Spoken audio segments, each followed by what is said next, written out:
ಪ್ರೀತಿಯುಳ್ಳ ಸಹೋದರ ಸಹೋದರಿಯರೇ, ನಿಮ್ಮೆಲ್ಲರನ್ನು ಈ ಸಂಜೆಯ ಜಾವದಲ್ಲಿ ವಂದಿಸ್ತೇನೆ. ನಿಮ್ಮನ್ನು ಪ್ರೀತಿಯಿಂದ ಈ ವಾಕ್ಯ ಧ್ಯಾನಕ್ಕೆಂದು ಆಮಂತ್ರಿಸುವವನಾಗಿದ್ದೇನೆ. ಕ್ಷಣ ಹೊತ್ತು ನಾವು ಮೌನವಾಗಿರೋಣ. ನಮ್ಮ ಕಣ್ಣುಗಳನ್ನು ಮುಚ್ಚಿ ನಮ್ಮ ತಲೆಗಳನ್ನು ತಗ್ಗಿಸಿ ಪ್ರಾರ್ಥನಾಪೂರ್ವಕವಾಗಿ ವಾಕ್ಯ ಧ್ಯಾನಕ್ಕೆ ನಾವು ಸಿದ್ಧರಾಗೋಣ.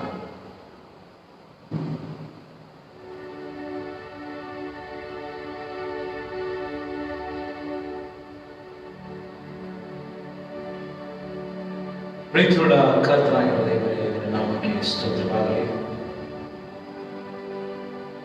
ಈ ಸಮಯದಲ್ಲಿ ನಾವು ನಿನ್ನ ವಾಕ್ಯದ ಧ್ಯಾನಕ್ಕೆ, ನಿನ್ನ ವಾಕ್ಯದ ಸ್ಮರಣೆ ಮಾಡುತ್ತಾ ನಮ್ಮ ಜೀವನದ ಮಾರ್ಗಗಳನ್ನು ನಾವು ನಿನ್ನ ವಾಕ್ಯದ ಮೂಲಕವಾಗಿ ಕಂಡುಕೊಳ್ಳುವುದಕ್ಕೆ ನಾವೀಗ ಸಿದ್ಧರಾಗಿದ್ದೇವೆ. ಸ್ವಾಮಿ, ನಮ್ಮ ಮನದೊಳಗೆ ನೀವು ಬಂದು ವಾಸ ಮಾಡಿ ನಮ್ಮ ಸಂಗಡಿಗಳು ಏನಾಗಿರು, ನಮ್ಮೊಂದಿಗೆ ನೀನೇ ಇಟ್ಟುಕೊಂಡು ನಮಗೆ ಅಗತ್ಯವಾಗಿರುವಂತಹ ನಿನ್ನ ವಾಕ್ಯದ ಗೂಢಾರ್ಥಗಳನ್ನು ನಮಗೆ ತಿಳಿಯಪಡಿಸು. ನಿನ್ನ ವಾಕ್ಯದ ಮೂಲಕವಾಗಿ ನಾವು ಜೀವಿಸುವುದಾಗಿ ನಮಗೆ ಸಹಾಯ ದಯಪಾಲಿಸು. ನಿನ್ನ ಕೃಪೆಯು, ನಿನ್ನ ದಯವು, ನಿನ್ನ ಭಕ್ತರಾದಂತಹ ನಿನ್ನ ಮಕ್ಕಳಾದಂತಹ ನಮ್ಮೆಲ್ಲರ ಮೇಲೆ ಇರಲಿ ಎಂಬುದಾಗಿ ಪ್ರಾರ್ಥಿಸುತ್ತೇವೆ. ನಾವು ಹಾಡುವಂತಹ ಹಾಡುಗಳು, ಧ್ಯಾನ ಮಾಡಲಿಕ್ಕಿರುವಂತಹ ವಾಕ್ಯವು ನಮ್ಮ ಜೀವಿತವನ್ನು ರೂಪಿಸಿ ನಮ್ಮನ್ನು ನಿನ್ನ ಮಾರ್ಗದಲ್ಲಿ ಮುನ್ನಡೆಸಲಿ. ನೀನು ನಮ್ಮೊಂದಿಗೆ ಇದ್ದುಕೊಂಡು ನಿನ್ನ ಆತ್ಮನ ಪ್ರೇರಣೆಯಿಂದಲೂ ನಿನ್ನ ಆತ್ಮನ ದಯೆ ಕರುಣೆಯಿಂದ ನಮ್ಮೆಲ್ಲರನ್ನು ಆಶೀರ್ವದಿಸಿ ಬಲಪಡಿಸಿ ಮುನ್ನಡೆಸುವುದಾಗಿ ಯೇಸುವಿನ ನಾಮದಲ್ಲಿ ಈ ಪ್ರಾರ್ಥನೆ ಬೇಡುತ್ತೇವೆ. ಆಮೆನ್. ಇಂಥ ಒಳ್ಳೆ ಸಮಯಗಳು ಯೇಸುವಿನ ಬಳಿ ಬಂದಿರುವ ಗೀತೆಯನ್ನು ಹಾಡುವುದರ ಮೂಲಕವಾಗಿ ನಾವು ದೇವರಿಗೆ ಸ್ತುತಿಯನ್ನು ಸಲ್ಲಿಸೋಣ.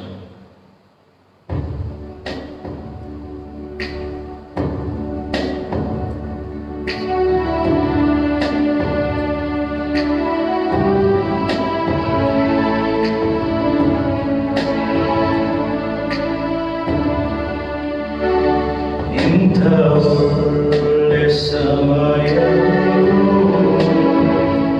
ಯೇಸುವೇ ಬಳಿ ಬಂದೆವು, ನಿನ್ನ ಮಕ್ಕಳಾದ ನಾವು ನಿನ್ನನ್ನೇ ಕರೆಸಿ ಬಂದೆವು. ನಮ್ಮ ಮೇಲೆ ದಯವಿಡು ಸ್ವಾಮಿ, ನಿನ್ನ ಕರುಣೆಯನ್ನು ತೋರಿಸು. ನಮ್ಮ ಮೇಲೆ ದಯವಿಡು ಸ್ವಾಮಿ, ನಿನ್ನ ಕರುಣೆಯನ್ನು ತೋರಿಸು. ನಿನ್ನನ್ನೇ ರಕ್ಷಕನಾಗಿ ಕಾಣು, ಪ್ರೇರಿಸು ನಮ್ಮೆಲ್ಲರನ್ನು.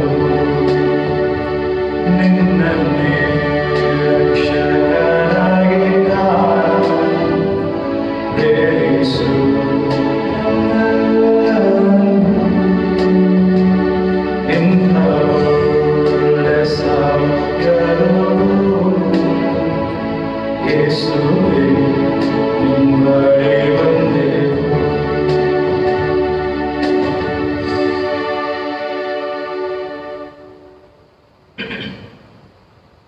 ಯೇಸುವಿನ ಪ್ರೀತಿ ಅತ್ಯಂತ ಶ್ರೇಷ್ಠ.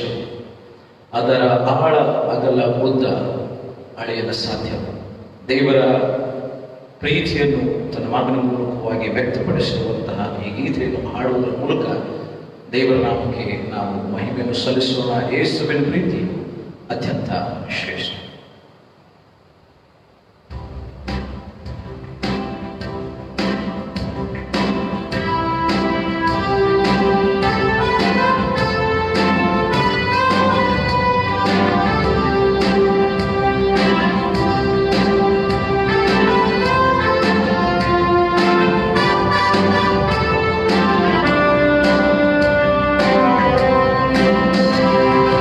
ಯೇಸುವಿನ ಪ್ರೀತಿ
ಮುಂದಣ ಗೀತೆ, ನಿನ್ನ ಸಾನ್ನಿಧ್ಯಕ್ಕೆ ನನ್ನನ್ನು ಸೇರಿಸು, ನನ್ನ ಬಯಕೆಯ ಯೇಸುವೆ ತೀರಿಸು ಎಂಬ ಗೀತೆಯನ್ನು ಪಾಡೋಣ.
ಸಾನ್ನಿಧ್ಯಕ್ಕೆ ನನ್ನನ್ನು ಸೇರಿಸು. ನನ್ನ ಬಯಕೆಯ ಯೇಸುವೇ ತೀರಿಸು. ರಮ್ಯವಾದ ಸ್ಥಳವೇ ನನ್ನ ಸೌಭಾಗ್ಯವು. ನನ್ನ ಬಯಕೆಯು ನನ್ನ ಬಯಕೆಯು ನಿನ್ನ ಸಾನ್ನಿಧ್ಯಕ್ಕೆ ನನ್ನನ್ನು ಸೇರಿಸು. ನನ್ನ ಬಯಕೆಯ ಯೇಸುವೇ ತೀರಿಸು.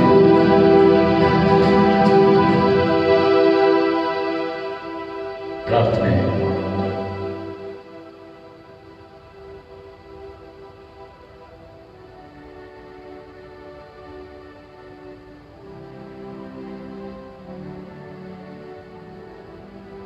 ಪರಿಶುದ್ಧ ಸನ್ನಿಧಾನದಲ್ಲಿ ವಾಸ ಮಾಡುವಂತ ನಮ್ಮ ಸ್ವರ್ಗೀಯ ದೇವರೇ,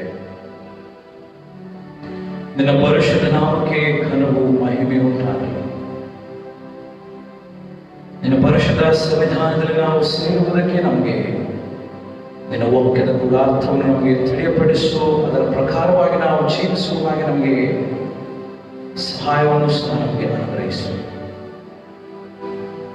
ನಿನ್ನ ಸಹವಾಸ, ನಿನ್ನ ಸತ್ಸಂಬಂಧ, ನಿನ್ನ ಅನ್ಯೂನ್ಯತೆಯಲ್ಲಿ ನಾವು ತೊಡಗಿಸಿಕೊಳ್ಳುವ ಹಾಗೆ ನಮ್ಮನ್ನು, ನಮ್ಮ ಜೀವವನ್ನು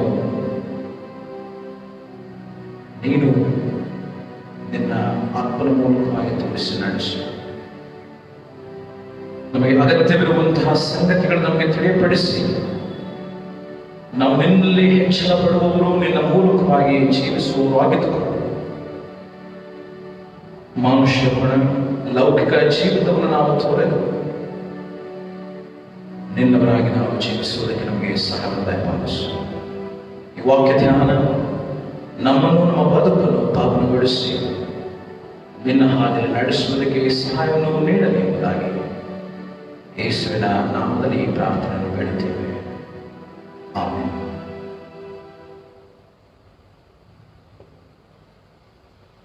ನೇಮಕವಾದಂತಹ ವೇದ ಭಾಗ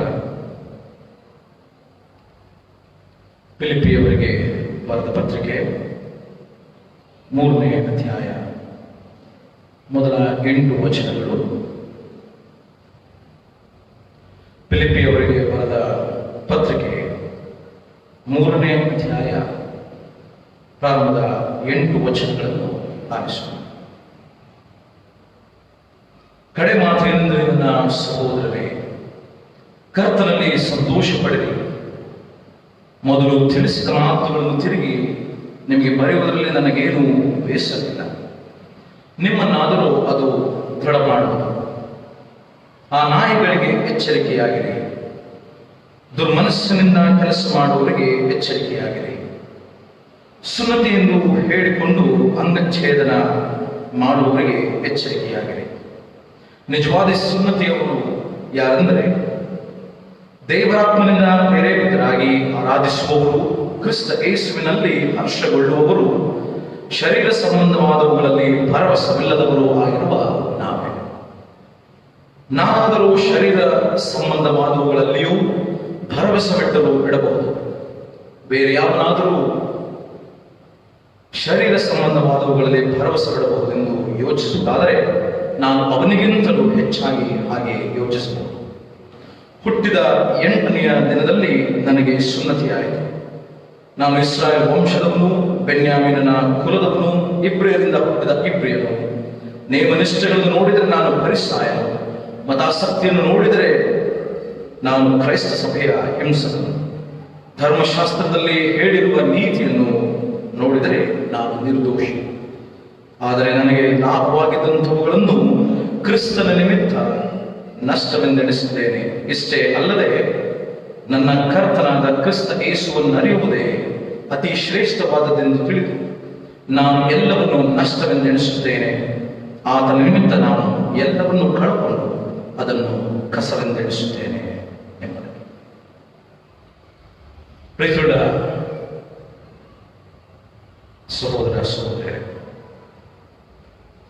ನಮ್ಮ ಬದುಕಿನಲ್ಲಿ ನಾವು ಹೆಚ್ಚಳ ಪಡುವಂತಹ ವಿಷಯಗಳು ಅನೇಕ ಉಂಟು. ನಮ್ಮ ಪದವಿ, ನಮ್ಮ ಅಧಿಕಾರ, ನಮ್ಮ ಸ್ಥಾನಮಾನ, ನಮ್ಮ ಕುಲ, ನಮ್ಮ ಧರ್ಮ, ಇನ್ನಿತರ ಹಲವು ವಿಷಯಗಳ ಕುರಿತಾಗಿ ನಾವು ಹೆಚ್ಚಳ ಪಡುತ್ತೇವೆ.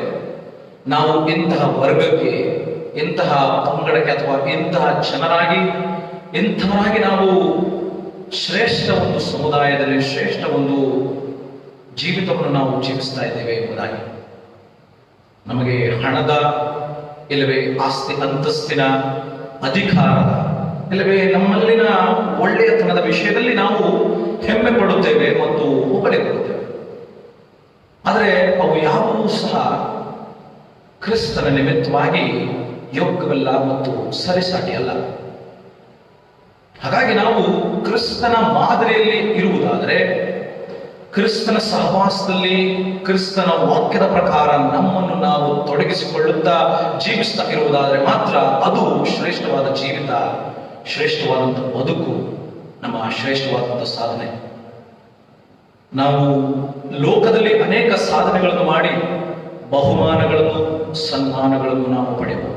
ಆದರೆ ನಿಜವಾದಂತಹ ಬಹುಮಾನ ಮತ್ತು ಸನ್ಮಾನ ಮೇಲೆ ಇರುವಂತಹ ಪರಿಶುದ್ಧ ಸನ್ನಿಧಾನದಲ್ಲಿ ವಾಸ ಮಾಡುವಂತಹ ದೇವರು ತನ್ನ ಮಗನಾಗಿರುವಂತಹ ಯೇಸು ಕ್ರಿಸ್ತನ ಮೂಲಕವಾಗಿ ಕೊಡುವಂತಹ ಜೀವವೆಂಬ ಜಯಮಾಲೆಯೇ ಅದು ನಮಗೆ ಸನ್ಮಾನವು ಮತ್ತು ದೇವರ ರಾಜ್ಯದೊಳಗೆ ಮಧ್ಯಸ್ಥರಾಗುವಂಥದ್ದೇ ನಮ್ಮ ದೊಡ್ಡ ಸಾಧನೆ ಆಗಿರುತ್ತದೆ. ಈ ಲೋಕದಲ್ಲಿ ಮಾಡುವಂತಹ ಸಾಧನೆಗಳು ಅದು ಈ ಲೋಕಕ್ಕೆ ಮಾತ್ರ ಸೀಮಿತ. ಈ ಲೋಕದಲ್ಲಿರುವವುಗಳಿಗೆ ಮಾತ್ರ ಅದು ಯಾವಾಗಲೂ ಸೀಮಿತವಾಗಿರುತ್ತವೆ ವಿನಃ ಅದರಿಂದ ನಮ್ಮ ಜೀವನೋಪಾಯಕ್ಕೆ ಒಂದು ಭಾಗವಾಗಿ ಅದು ಉಪಯೋಗವಾಗಬಹುದೇ ವಿನಃ ಅದೇ ನಮ್ಮ ಜೀವಿತವೇ ಅಲ್ಲ ಎಂಬುದಾಗಿ ನಾವು ಮನಗಾಣಬೇಕಾಗಿದೆ. ನಮ್ಮ ಬದುಕಿನಲ್ಲಿ ನಾವು ಯಾವುದು ನಿಜವಾಗಿಯೂ ಶ್ರೇಷ್ಠವೆಂಬುದಾಗಿ ಎಣಿಸ್ತೇವೆ.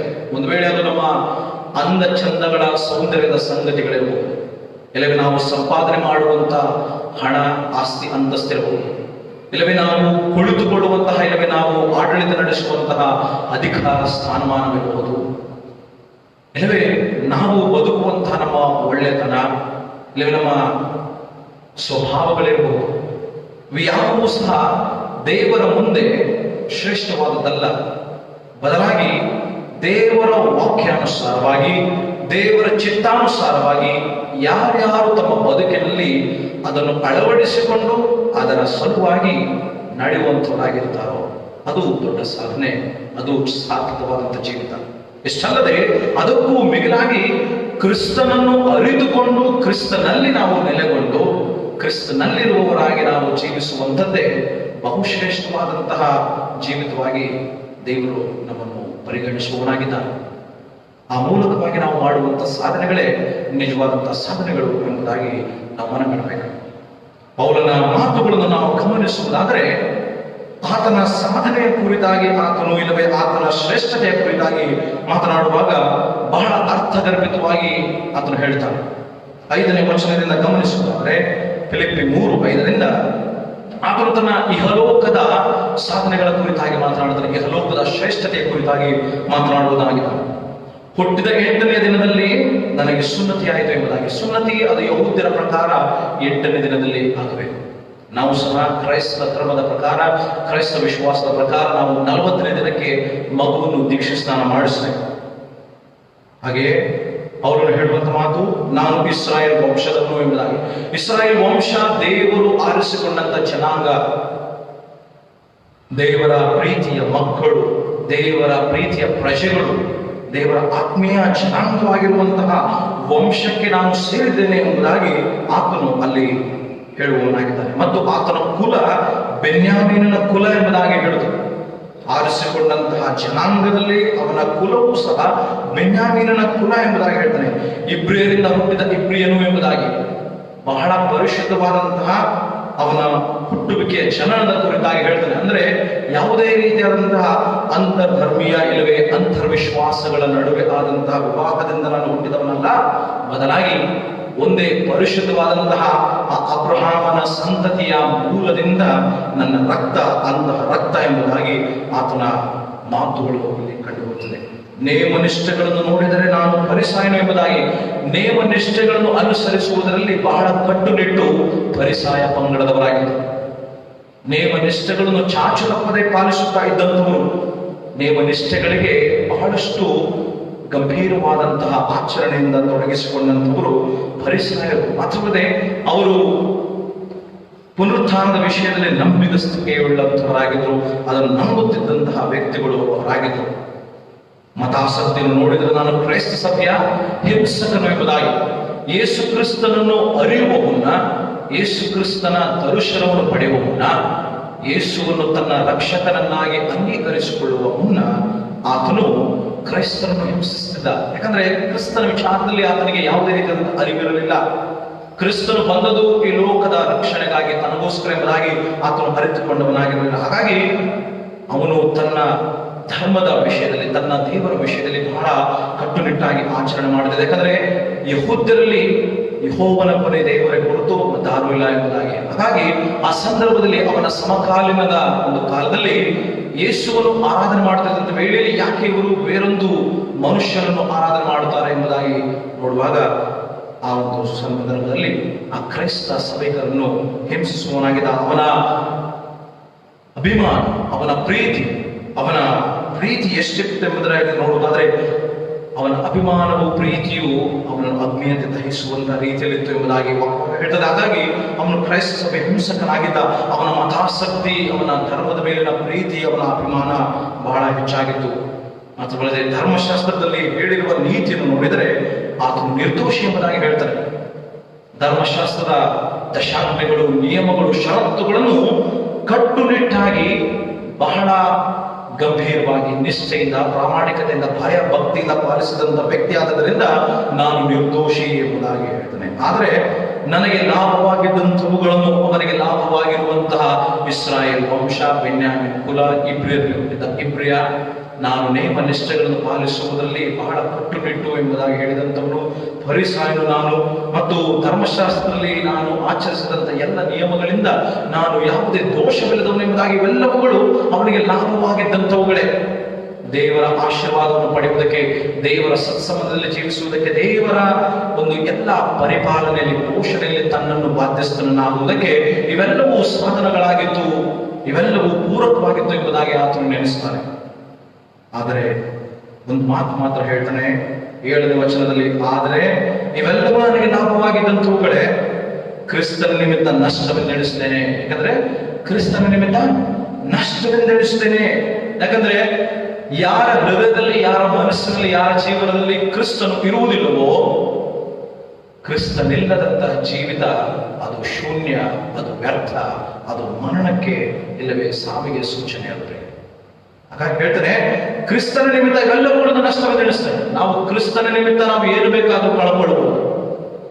ಕ್ರಿಸ್ತನ ನಿಮಿತ್ತ ನಾವು ಏನು ಬೇಕಾದ್ರೂ ಪಡ್ಕೊಳ್ಳಬಹುದು.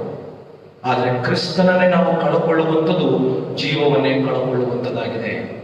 ಕ್ರಿಸ್ತನನ್ನು ಬಿಟ್ಟು ಬಿಡುವಂಥದ್ದು, ಯೇಸುವನ್ನು ನಾವು ತ್ಯಜಿಸುವಂಥದ್ದು, ಯೇಸುವನ್ನು ತಿರಸ್ಕರಿಸುವಂಥದ್ದು, ನಾವು ನಮ್ಮ ಜೀವವನ್ನೇ ಕಳಕೊಳ್ಳುವ ಹಾಗೆ, ನಾವು ನಮ್ಮ ಬದುಕನ್ನೇ ಕಳಕೊಳ್ಳುವ ಹಾಗೆ, ಧೈರ್ಯವನ್ನು ಕಳಕೊಳ್ಳುವ ಹಾಗೆ, ನಾವು ನಮ್ಮ ಬದುಕನ್ನೇ ಕಳಕೊಳ್ಳುವ ಹಾಗೆ, ನಿತ್ಯ ಜೀವದ ಬದುಕನ್ನು ಕಳಕೊಂಡಂತೆ ಆಗುತ್ತದೆ. ದೇವರ ರಾಜ್ಯದಲ್ಲಿ ಸೇರುವಂತಹ ಭಾಗ್ಯವನ್ನು ನಾವು ಕಳಕೊಳ್ಳುವಂತದ್ದಾಗುತ್ತದೆ. ದೇವರ ರಾಜ್ಯದಲ್ಲಿ ಜೀವಬದ್ಧರ ಪಟ್ಟಿಯಲ್ಲಿ ನಮ್ಮ ಹೆಸರುಗಳು ಇಲ್ಲದಂತಾಗುವಂತದ್ದಾಗುತ್ತದೆ ಪ್ರಿಯರೇ. ಹಾಗಾಗಿ ಕ್ರಿಸ್ತನ ನಿಮಿತ್ತ ಎಲ್ಲವನ್ನು ನಷ್ಟವೆಂದೆಣಿಸುತ್ತೇನೆ ಎಂಬುದಾಗಿ ಇಲ್ಲಿ ಹೇಳ್ತಾನೆ.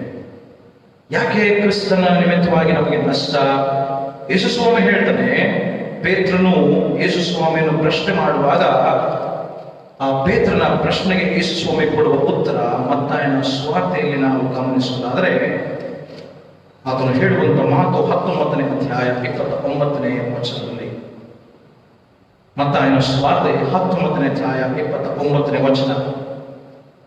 ಪೇತ್ರ ತನ್ನ ಕುಟುಂಬವನ್ನು, ತನ್ನ ಉದ್ಯೋಗವನ್ನು, ತನ್ನ ಆದಾಯವನ್ನು, ತನ್ನ ಬದುಕೆಲ್ಲವನ್ನು ಸಹ ತ್ಯಜಿಸಿ, ಪೇತ್ರನು ಮಾತ್ರವಲ್ಲದೆ ಉಳಿದ ಎಲ್ಲ ಶಿಷ್ಯರುಗಳು ತಮ್ಮ ಬದುಕನ್ನು, ಕುಟುಂಬವನ್ನು, ಉದ್ಯೋಗವನ್ನು, ಸಂಪಾದನೆ ಎಲ್ಲವನ್ನು ತ್ಯಜಿಸಿ ಯೇಸುವಿನ ಹಿಂಬಾಲಕರಾಗಿ, ಯೇಸುವಿನ ಅನುಯಾಯಿಗಳಾಗಿ, ಯೇಸುವಿನ ಶಿಷ್ಯರಾಗಿ ಮನುಷ್ಯರನ್ನು ಹಿಡಿಯುವ ಬೆಸ್ತರನ್ನಾಗಿ ಮಾಡುತ್ತೇನೆ ಎಂಬುದಾಗಿ ಕರೆದಂತ ಪೇತ್ರನಿಗೆ ಕೊಡುವಂತ ಉತ್ತರ, ಯೇಸುವಿನ ಉತ್ತರ ಮತ್ತಾಯನ ಸುವಾರ್ತೆ 19:29 ಹೇಳ್ತದೆ, ನನ್ನ ಹೆಸರಿನ ನಿಮಿತ್ತ ಮನೆಗಳನ್ನಾಗಲಿ, ಅಣ್ಣ ತಮ್ಮಂದಿರನ್ನಾಗಲಿ, ಅಕ್ಕ ತಂಗಿಯರನ್ನಾಗಲಿ, ತಂದೆಯನ್ನಾಗಲಿ, ತಾಯಿಯನ್ನಾಗಲಿ, ಮಕ್ಕಳನ್ನಾಗಲಿ, ಭೂಮಿಯನ್ನಾಗಲಿ ಬಿಟ್ಟು ಬಿಟ್ಟರು ಅಂತವರೆಲ್ಲರಿಗೆ ಅನೇಕ ಪಾಲು ಹೆಚ್ಚಾಗಿ ಸಿಕ್ಕುವುದು ಮತ್ತು ಅವರು ನಿತ್ಯ ಜೀವಕ್ಕೆ ಬಾಧ್ಯರಾಗುವರು ಎಂಬುದಾಗಿ. ಆದರೆ ಇಂದು ಮನುಷ್ಯ ಕ್ರಿಸ್ತನನ್ನು ಬಿಟ್ಟು ಬಿಟ್ಟು ಲೋಕವನ್ನು ಸಂಪಾದಿಸ್ತಾ ಇದ್ದಾರೆ. ಮನುಷ್ಯ ಯೇಸುವನ್ನು ತ್ಯಜಿಸಿ ಲೋಕವನ್ನು ಸ್ವೀಕರಿಸುವವನಾಗಿರ್ತಾನೆ. ಮನುಷ್ಯ ಲೋಕವನ್ನು ಪ್ರೀತಿಸಿ ಯೇಸುವನ್ನು ದ್ವೇಷಿಸುವಂತಹ ಕೃತ್ಯಗಳಲ್ಲಿ ತೊಡಗಿಸಿಕೊಳ್ಳುತ್ತಿದ್ದಾನೆ. ಇಲ್ಲಿ ಯೇಸುವಿಗಿಂತಲೂ ಮನೆ ಮುಖ್ಯ, ಯೇಸುವಿಗಿಂತಲೂ ಆಸ್ತಿಪಾಸ್ತಿ ಮುಖ್ಯ, ಯೇಸುವಿಗಿಂತಲೂ ಹೆಂಡತಿ, ಮಕ್ಕಳು, ಇಲ್ಲವೇ ಸಂಸಾರ, ಕುಟುಂಬದ ಹೊರೆ ಮುಖ್ಯ ಎಂಬುದಾಗಿ ಪರಿಗಣಿಸುವಂತ ಪ್ರತಿಯೊಬ್ಬರಿಗೆ ಯಾವ ಪಾಲು ಸಿಕ್ಕದೆ ಹೋಗುತ್ತದೆ, ನಿತ್ಯ ಜೀವ ಸಿಕ್ಕದೆ ಹೋಗುತ್ತದೆ ಪ್ರೇರಣೆ. ಆದ್ರೆ ಮೊದಲು ನಮ್ಮ ಜೀವಿತದಲ್ಲಿ ದೇವರಿಗೂ, ದೇವರ ಮಗನಾಗಿರುವಂತಹ ಯೇಸು ಕ್ರಿಸ್ತನಿಗೂ ಮೊದಲ ಸ್ಥಾನವನ್ನು, ಮೊದಲ ಆದ್ಯತೆಯನ್ನು, ಮೊದಲ ಪ್ರಾಶಸ್ತ್ಯವನ್ನು ನೀಡುವವರಿಗೆ ಎಲ್ಲ ಪಾಲುಗಳು ಹೆಚ್ಚಾಗಿ ಸಿಕ್ಕದಂತೆ ನಿತ್ಯ ಜೀವನದಲ್ಲಿ ನಾವು ಪಾಲುದಾರರಾಗ್ತೇವೆ ಎಂಬುದಾಗಿ ಯೇಸು ಸ್ವಾಮಿ ಸ್ವತಃ ತನ್ನ ನುಡಿಗಳಿಂದ ಶಿಷ್ಯರಾದಂತಹ ಪೇತ್ರನಿಗೂ ಮತ್ತು ಉಳಿದವರೆಲ್ಲರಿಗೂ ತಿಳಿಸಿದ್ದಾನೆ. ಇಂದು ನಾವು ಯೇಸು ಕ್ರಿಸ್ತನನ್ನು, ಆತನ ವಾಕ್ಯವನ್ನು ಸ್ಮರಿಸುವುದಕ್ಕೆ, ಪ್ರಾರ್ಥನೆಗಳಲ್ಲಿ ನಾವು ಸಮಯವನ್ನು ಕಳೆಯುವುದಕ್ಕೆ, ವಾಕ್ಯವನ್ನು ಧ್ಯಾನ ಮಾಡುವುದಕ್ಕೆ ನಮಗೆ ಮುಜುಗರ, ಸಮಯವಿಲ್ಲದಂತಹ ಪರಿಸ್ಥಿತಿ, ಇಲ್ಲವೇ ನಮಗೆ ಯಾವುದೇ ರೀತಿಯಾದಂತಹ ಸಮಯವನ್ನು ಕೊಡದಂತ ಪರಿಸ್ಥಿತಿ ನಮ್ಮ ಬದುಕಿನಲ್ಲಿ ಇರುವಾಗ ನಾವು ದೇವರಿಗೆ ಮೊದಲ ಆದ್ಯತೆ ಕೊಡುತ್ತಾ ಇಲ್ಲ. ದೇವರ ವಾಕ್ಯಕ್ಕೆ, ಕ್ರಿಸ್ತನಿಗೆ ನಾವು ಮೊದಲ ಪ್ರಾಶಸ್ತ್ಯವನ್ನು, ಸ್ಥಾನಮಾನವನ್ನು ನೀಡುತ್ತಾ ಇಲ್ಲ. ಬದಲಾಗಿ ಲೋಕಕ್ಕೆ, ಲೋಕದಲ್ಲಿರುವಂತಹ ಎಲ್ಲ ಜಂಜಾಟಗಳಿಗೆ, ಲೋಕದಲ್ಲಿರುವಂತಹ ಅನೇಕ ಸಂಗತಿಗಳಲ್ಲಿ ನಾವು ಮುಳುಗಿ ಹೋಗಿರುವಂಥದ್ದನ್ನು ನಾವು ಕಾಣ್ತೇವೆ. ಆದರೆ ಪೌಲನ ಮಾತುಗಳನ್ನು ಗಮನಿಸುವುದಾದ್ರೆ ಇವೆಲ್ಲವೂ ನಷ್ಟವೆಂಬುದಾಗಿ ಹೇಳ್ತಾನೆ ಪೌಲ. ನನ್ನ ವಂಶ, ನನ್ನ ಕುಲ, ನನ್ನ ಗೋತ್ರ ಇದೆಲ್ಲ ಕ್ರಿಸ್ತನು ನನ್ನ ಹೃದಯದಲ್ಲಿದ್ದಾನೋ ಅದು ಶ್ರೇಷ್ಠವಾದದ್ದು, ಕ್ರಿಸ್ತನು ನನ್ನ ಮನಸ್ಸಿನಲ್ಲಿದ್ದಾನೆ ಅದು ನನಗೆ ಶ್ರೇಷ್ಠವಾದದ್ದು, ಕ್ರಿಸ್ತನ ಮಾರ್ಗದಲ್ಲಿ ನಾನು ನಡೆಯುತ್ತಾ ಇದ್ದೇನೆ ಅದು ನನ್ನ ಸಾಧನೆ, ಕ್ರಿಸ್ತನ ಮೂಲಕವಾಗಿ ನಾನು ನಿತ್ಯ ಜೀವವನ್ನು ಪಡೆಯುತ್ತೇನೆ ಅದು ನನ್ನ ಸಾಧನೆ, ದೇವರ ರಾಜ್ಯದೊಳಗೆ ನಾನು ಸೇರಬೇಕೆನ್ನುವಂತ ಆಲೋಚನೆ, ಆ ಮಾರ್ಗದಲ್ಲಿದ್ದೇನೆ ಅದು ನನ್ನ ಸಾಧನೆ ಪ್ರೇರಣೆ ಎಂಬುದಾಗಿ ಪೌಲನ ಮಾತುಗಳಾಗಿವೆ ಪ್ರೇರಣೆ. ನಾವು ಸಹ ಬಹಳಷ್ಟು ಬೀಗುತ್ತೇವೆ, ನಮ್ಮ ಬಾಯಿ ಮುಚ್ಚಿಕೊಳ್ಳುತ್ತದೆ, ನಮ್ಮ ಮಾತುಗಳು ಬಹಳಷ್ಟು ಬೀಗುವಂತದ್ದಾಗಿದೆ. ನನಗೆ ಅನೇಕರು ಗೊತ್ತಿದ್ದಾರೆ, ನನಗೆ ಅನೇಕರ ಪರಿಚಯವನ್ನು, ನನಗೆ ದೊಡ್ಡ ದೊಡ್ಡ ಅಧಿಕಾರಿಗಳು, ದೊಡ್ಡ ದೊಡ್ಡ ಸ್ಥಾನಮಾನದಲ್ಲಿರುವವರು, ಶ್ರೀಮಂತರು, ಇಲ್ಲವೇ ಅವರು ಇವರು ಎಂಬುದಾಗಿ ನಾವು ಹೊಗಳಿಕೊಳ್ಳುತ್ತೇವೆ, ನಾವು ಬೀಗುವಂತವರಾಗಿರ್ತೇವೆ, ಬಡಾಯಿ ಮುಚ್ಚಿಕೊಳ್ಳುತ್ತೇವೆ. ಆದರೆ ಕ್ರಿಸ್ತನನ್ನೇ ಅರಿಯದಿದ್ದರೆ, ಕ್ರಿಸ್ತನ ಮಾತುಗಳು ಸ್ವಲ್ಪವೂ ಸಹ ನಮ್ಮ ಹೃದಯದಲ್ಲಿ ನಿಂತುಕೊಂಡು ನಮ್ಮ ಜೀವಿತದಲ್ಲಿ ಕಾರ್ಯ ಮಾಡದಿದ್ದರೆ ಅವೆಲ್ಲವೂ ವ್ಯರ್ಥ ಪ್ರೇರಣೆ. ಯಾಕಂದರೆ ನ್ಯಾಯ ತೀರ್ಪಿನ ದಿನ ಯೇಸು ಕ್ರಿಸ್ತನ ಮುಂದೆ ನಿಲ್ಲುವುದಕ್ಕೆ ನಮಗೆ ಧೈರ್ಯ, ನಾವು ಎದೆ ಎತ್ತಿ, ನಾವು ತಲೆ ಎತ್ತಿ, ನಾವು ದೇವರ ಮುಂದೆ ನಾವು ನಿಲ್ಲುವುದಕ್ಕೆ ನಮಗೆ ಸಾಧ್ಯವಾಗುವಂತವುಗಳು ಕ್ರಿಸ್ತನಲ್ಲಿ ನಾವು ಜೀವಿಸಿದ್ದರೆ ಮಾತ್ರ, ಕ್ರಿಸ್ತನ ಮೂಲಕವಾಗಿ ನಮ್ಮ ಬದುಕು ನಡೆಸಲ್ಪಟ್ಟಿದ್ದರೆ ಮಾತ್ರ, ಕ್ರಿಸ್ತನಿಂದ ನಾವು ಉತ್ತೇಜನಗೊಂಡವರಾಗಿ ನಮ್ಮ ಬದುಕು ಸಾಗಿದ್ದರೆ ಮಾತ್ರ ಯೇಸುವಿನ ಮುಂದೆ ನಾವು ನಿಲ್ಲುವುದಕ್ಕಾಗಲಿ ಮಾತನಾಡುವುದಕ್ಕಾಗಲಿ ಸಾಧ್ಯ. ಆದರೆ ಯೇಸುವನ್ನು ತ್ಯಜಿಸಿದವರು ಲೋಕರೂಢಿಯಲ್ಲಿ ಬದುಕುತ್ತಾ ಇರ್ತಾರೆ. ಯೇಸುವನ್ನು ತಿರಸ್ಕಾರ ಮಾಡಿದವರು ಲೋಕವನ್ನು ಸ್ವೀಕರಿಸಿಕೊಂಡವರಾಗಿ ಅನೇಕ ವಿಚಾರಗಳಲ್ಲಿ ತಲ್ಲೀನರಾಗಿ ಲೋಕೋಪಯೋಗಿಯಾಗಿ ಅವರು ಬದುಕುವಾಗ ಅವರಿಗೆ ಎಲ್ಲವೂ ನಷ್ಟ.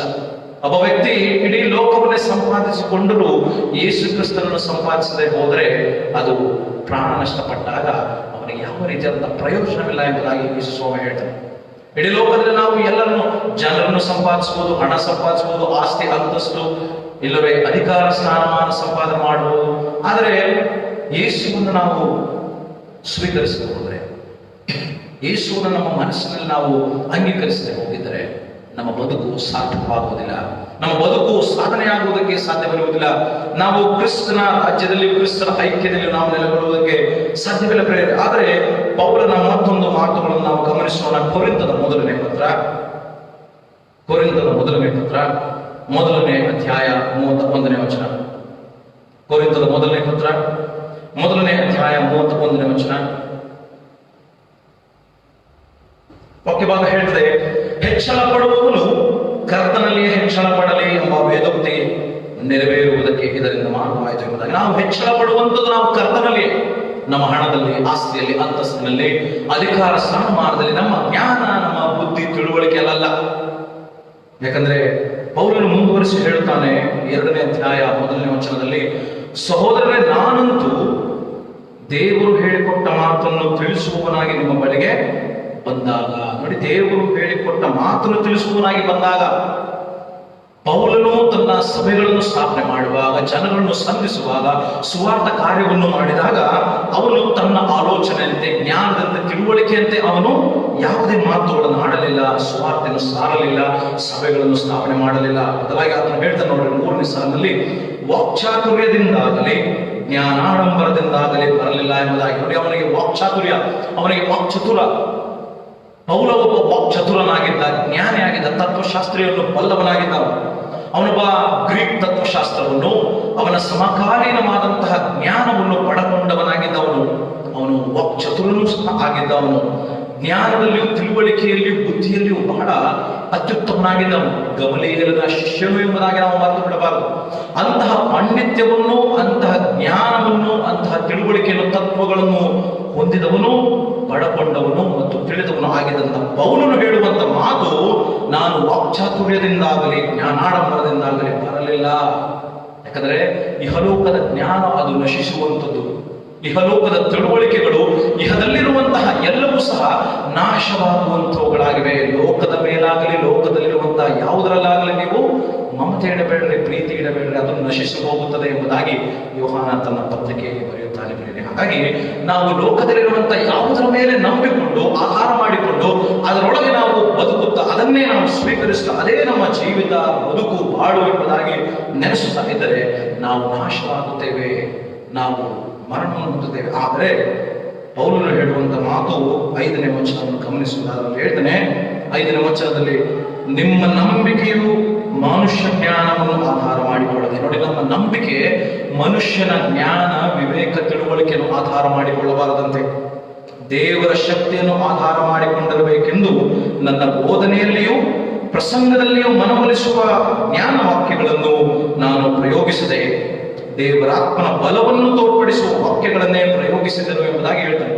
ನೋಡಿ, ಆತನ ವಾಕ್ಚತುರತೆ, ಜ್ಞಾನದ ಆಡಂಬರ, ತಿಳುವಳಿಕೆ ಉಳ್ಳಂತಹ, ಬುದ್ಧಿ ಉಳ್ಳಂತಹ ತತ್ವಗಳನ್ನು ಆತನು ಬಳಸಲಿಲ್ಲ. ಬದಲಾಗಿ ದೇವರ ವಾಕ್ಯವನ್ನು, ದೇವರ ವಾಕ್ಯದ ಬಲವನ್ನು, ಶಕ್ತಿಯನ್ನು ತೋರ್ಪಡಿಸುವಂತಹ ವಾಕ್ಯಗಳನ್ನೇ ಆತನು ಪ್ರಯೋಗಿಸಿ ಸಭೆಗಳಲ್ಲಿ ಮತ್ತು ಸಭೆಯ ಸ್ಥಾಪನೆ ಸಂದರ್ಭದಲ್ಲಿ ಜನರಿಗೆ ತಿಳುವಳಿಕೆಯನ್ನು ಕೊಟ್ಟ. ಹಾಗೆಯೇ ನಮ್ಮ ಬದುಕಿನಲ್ಲೂ ಸಹ ನಾವು ಹೊಗಳಿಕೊಳ್ಳುವಂತಹ, ನಾವು ಮಾತನಾಡುವಂತಹ ನಮ್ಮ ಕ್ರಿಯೆಗಳೆಲ್ಲವೂ ಇದು ನನ್ನಿಂದ ಆದದ್ದು, ನಾನೇ ಮಾಡಿದ್ದು, ಇದು ನನ್ನ ಜ್ಞಾನ, ನನ್ನ ತಿಳುವಳಿಕೆ, ನನ್ನಿಂದಲೇ ಆದಂತಹ ಸಾಧನೆ, ನಾನೇ ಕಟ್ಟಿದ್ದು, ನಾನೇ ಬೆಳೆಸಿದ್ದು, ನಾನೇ ಹೇಳಿದ್ದು, ನನ್ನದೇ ಎನ್ನುವಂತಹ ಆಲೋಚನೆ, ಅಂತಹ ಸ್ವಭಾವ, ಅಂತಹ ವ್ಯಕ್ತಿತ್ವಗಳು ನಮ್ಮಲ್ಲಿ ಇರುವುದಾದರೆ ಅದು ನಾಶವಾಗುವಂಥವುಗಳಾಗಿವೆ. ಯಾಕಂದ್ರೆ ಬೆಳೆದರೆ ಎಲ್ಲ ಒಳ್ಳೆಯ ವರದಾನಗಳು ಮೇಲಿನಿಂದ ಕೊಡಲ್ಪಡುವವುಗಳೇ ಹೊರತು ನಮ್ಮಿಂದ ಉದ್ಭವವಾಗುವಂಥವುಗಳು ಯಾವುವೂ ಇಲ್ಲ. ನಮ್ಮಿಂದ ಉದ್ಭವವಾಗುವವುಗಳು ಅವೆಲ್ಲವೂ ಮನುಷ್ಯ ಜ್ಞಾನ ಇಲ್ಲವೇ ಲೌಕಿಕ ಜ್ಞಾನ ಇಲ್ಲವೇ ಸೈತಾನನಿಂದ ಪ್ರೇರೇಪಿತವಾದಂತಹ ಪಾಪಕೃತ್ಯಗಳಿಗೆ ಸಂಬಂಧಪಟ್ಟವುಗಳಾಗಿರ್ತವೆ.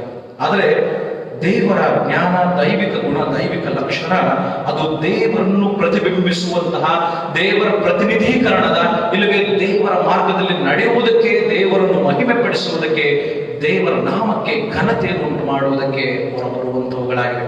ಹಾಗಾಗಿ ಜ್ಞಾನೋಕ್ತಿಗಳಲ್ಲಿ ಹೇಳುವಂತಹ ಮಾತು 3ನೇ ಅಧ್ಯಾಯ 5ನೇ ವಚನ, ಸ್ವಬುದ್ಧಿಯನ್ನೇ ಆಧಾರ ಮಾಡಿಕೊಳ್ಳದೆ ಪೂರ್ಣ ಮನಸ್ಸಿನಿಂದ ಯೆಹೋವನಲ್ಲಿ ಭರವಸೆಗಳು, ನಿನ್ನ ಎಲ್ಲಾ ನಡವಳಿಯಲ್ಲಿ ಯೆಹೋವನ ಚಿತ್ತಕ್ಕೆ ವಿಧೇಯನಾಗಿರು. ನೋಡಿ, ನಮ್ಮ ಎಲ್ಲ ನಡವಳಿಕೆಗಳು, ನಮ್ಮ ಸ್ವಭಾವಗಳು, ನಮ್ಮ ವ್ಯಕ್ತಿತ್ವಗಳು, ನಮ್ಮ ನುಡಿಗಳು, ನಮ್ಮ ಕ್ರಿಯೆಗಳು ಯೆಹೋವನ ಚಿತ್ತಕ್ಕೆ ನಾವು ವಿಧೇಯತೆಯಿಂದ ಇದ್ದವರಾಗಿ ನಮ್ಮ ಬದುಕನ್ನು ಸಾಗಿಸಿಕೊಂಡು ಹೋಗಬೇಕೆನ್ನುವಂತಹ ಮಾತುಗಳನ್ನು ವಾಕ್ಯಭಾಗ ನಮ್ಗೆ ಹೇಳ್ತಾರೆ.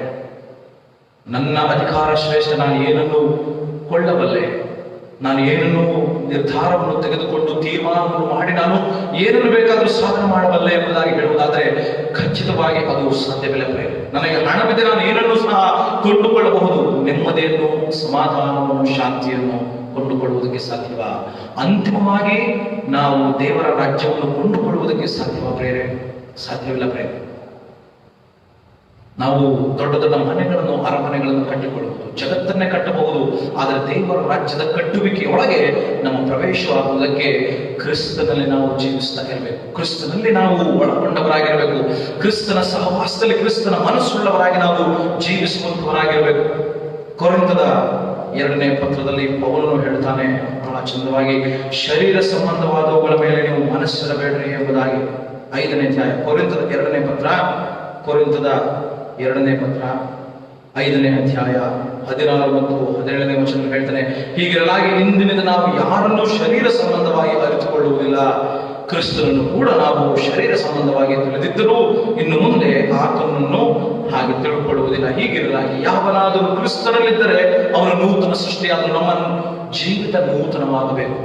ನೂತನ ಸ್ವಭಾವಗಳು, ನೂತನ ವ್ಯಕ್ತಿತ್ವಗಳು, ನೂತನ ನುಡಿಗಳು, ನೂತನ ಕ್ರಿಯೆಗಳ ಮೂಲಕವಾಗಿ ನಾವು ದೇವರ ಮಹಿಮೆಗೋಸ್ಕರವಾಗಿ, ದೇವರ ನಾಮದ ಮಹಿಮೆಗೋಸ್ಕರವಾಗಿ, ದೇವರನ್ನು ಕೊಂಡಾಡುವುದಕ್ಕೋಸ್ಕರವಾಗಿ ನಾವು ಬದುಕುವಂತವರಾಗಿರಬೇಕು. ಈಗ ಪೂರ್ವ ಸ್ಥಿತಿಗೆ ಹೋಗಿ ಎಲ್ಲ ನೂತನವಾಯಿತು. ನಾವು ಕ್ರಿಸ್ತನಲ್ಲಿರುವಾಗ, ಕ್ರಿಸ್ತನೊಳಗೆ ನಾವು ಜೀವಿಸುವಾಗ, ಕ್ರಿಸ್ತನಲ್ಲಿ ನಾವು ಐಕ್ಯವಾಗಿರುವಾಗ ಕ್ರಿಸ್ತನ ಕಾರ್ಯಗಳು ನಮ್ಮಿಂದ ಉದ್ಭವವಾಗುತ್ತದೆ.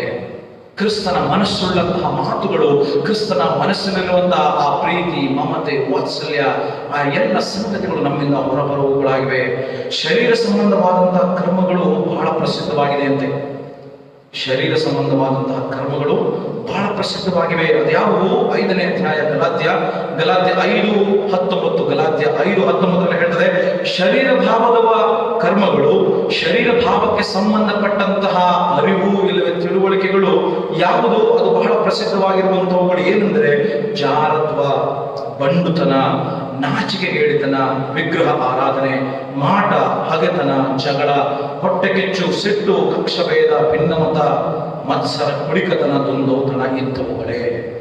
ಇವುಗಳ ವಿಷಯದಲ್ಲಿ ಇಂಥ ಕಾರ್ಯಗಳನ್ನು ನಡೆಸುವವರು ದೇವರ ರಾಜ್ಯಕ್ಕೆ ಬಾಧ್ಯರಾಗುವುದಿಲ್ಲವೆಂದು ನಾನು ಹಿಂದೆ ಹೇಳಿದಂತೆ ಈಗಲೂ ನಿಮ್ಮನ್ನು ಎಚ್ಚರಿಸುತ್ತೇನೆ ಎಂಬುದಾಗಿ. ಹಾಗಾದ್ರೆ ಇಹಲೋಕದಲ್ಲಿರುವಂತಹ ಈ ಆಚಾರ ವಿಚಾರಗಳು, ಇಂತಹ ದುಸ್ವಭಾವಗಳು, ಇಂತಹ ಪೂರ್ವ ಸ್ವಭಾವ, ಇಂತಹ ವ್ಯಕ್ತಿತ್ವಗಳಿಂದ ನಾವು ಕೂಡಿದವುಗಳಾಗಿದ್ರೆ ನಾವು ದೇವರ ರಾಜ್ಯದೊಳಗೆ ಸೇರುವುದಕ್ಕೆ ಸಾಧ್ಯವಿಲ್ಲ.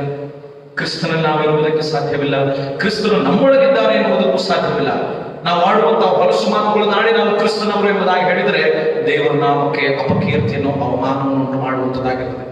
ನಾವು ಜಗಳವನ್ನು ಮಾಡುತ್ತಾ ನಮ್ಮ ಬದುಕನ್ನು ಜಗಳದಲ್ಲೇ ನಾವು ತೊಡಗಿಸಿಕೊಳ್ಳುತ್ತಾ ಹೋಗುತ್ತಾ ಇದ್ದರೆ ನಾವು ಕ್ರಿಸ್ತನಲ್ಲಿರುವವರು ಎಂಬುದಾಗಿ ಹೇಳುವುದಾದರೆ ಕ್ರಿಸ್ತನಲ್ಲಿ ಇರುವವರು ನಾವಲ್ಲ ಎಂಬುದಾಗಿ ತಿಳಿದು ಬರುತ್ತದೆ.